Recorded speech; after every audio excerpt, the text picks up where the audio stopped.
Omar Katanga, hivi karibuni tumeshuhudia seke mchezo wa dabi Simba na Yanga, ama Yanga na Simba. Mechi haikuchezeka, lakini kumekuwa na songo mbingo za hapa na pale. Lakini kwa upande wako hatujaona chochote ambacho umeposti kuhusiana na huu mchezo wa Simba na Yanga. Umekaa kimya kabisa. Shida ni nini? Sio shida. Mimi niliona, of course tumetangaza hii mechi dabi ya Kariakoo, kila mmoja kila siku kama shughuli zetu ambazo zinataka kufanya namna hiyo.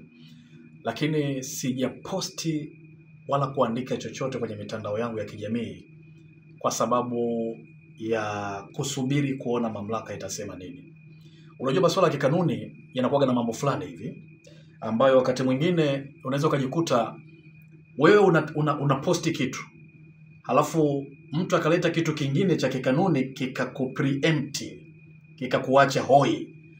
Huyu akaleta hiki kikafanya hiki. Kwa hiyo ndivyo ambavyo ilikuwa. Mitandaoni huko kila mmoja anachukua kanuni yake, anafanya hiki, anazungumza hiki, anatoa mifano na nini na vitu kama hivyo. Lakini mwisho wa siku yanakuja kutoka maamuzi ambayo watu hawakutarajia. Wengi sana hawakutarajia.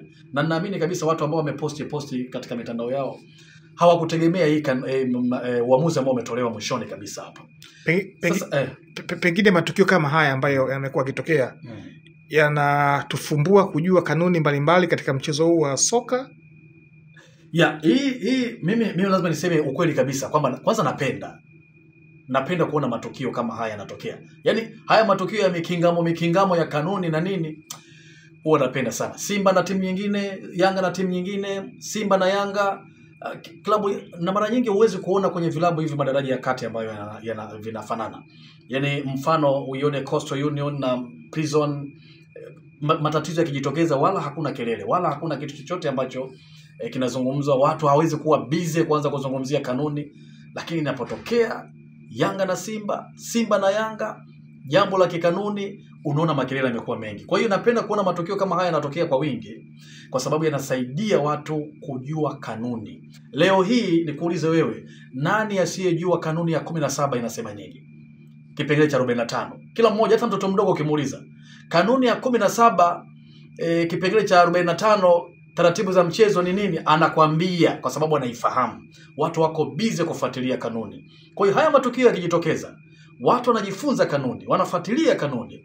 Na pia vile vile inakuwa ni kitu kizuri kwamba miaka 2, 3, 4, 5 ya mbele unakuja kukuta watu wapo busy na wanafahamu vizuri sana kanuni zinazungumza namna gani. Na ndio maana mimi nikasema hapana, mimi nisiposti chochote, nisiandike chochote kwenye mitandao ya kijamii kusubiri mamlaka ije iseme. Nitasema ama nitaposti baada ya kuona mechi inachezwa. Sasa hivi imeamuliwa kwamba mechi ichezwe.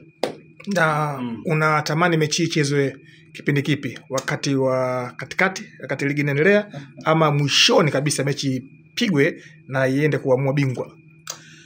Watu wengi nimesikia wanasema kwamba wanatamani kuona hii mechi inachezwa mwishoni.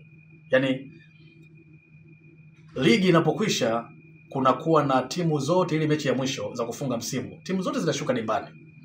Kwa hiyo watu wengi nimesikia mitandaoni wanazungumza, wanasema ingependeza Simba na Yanga hawa wakutane kwenye mechi ya mwisho ya kufungia msimu. Mimi niko tofauti kidogo. Sasa hivi ligi imesimama kupisha kalenda ya FIFA huu mwezi Machi.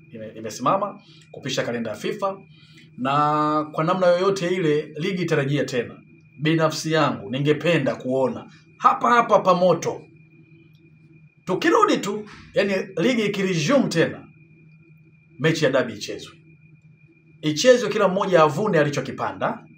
Tujue ligi itakwenda kumalizika katika mtindo ambao purukushani itakuwa ya kutosha sana. Yaani ushindano utazidi kuongezeka. Lakini ukisubiri mwishoni, yanaweza katokea haya mwishoni, ukisubiri afu akagoma, mmoja wapo akagoma. Kinafanyika nini? Yaani mechi ya mwisho ile ya kumaliza ligi, mmoja anasema okay, na mimi nagoma, au na mimi nagoma tena, mimi siende uwanjani, kitatokea nini?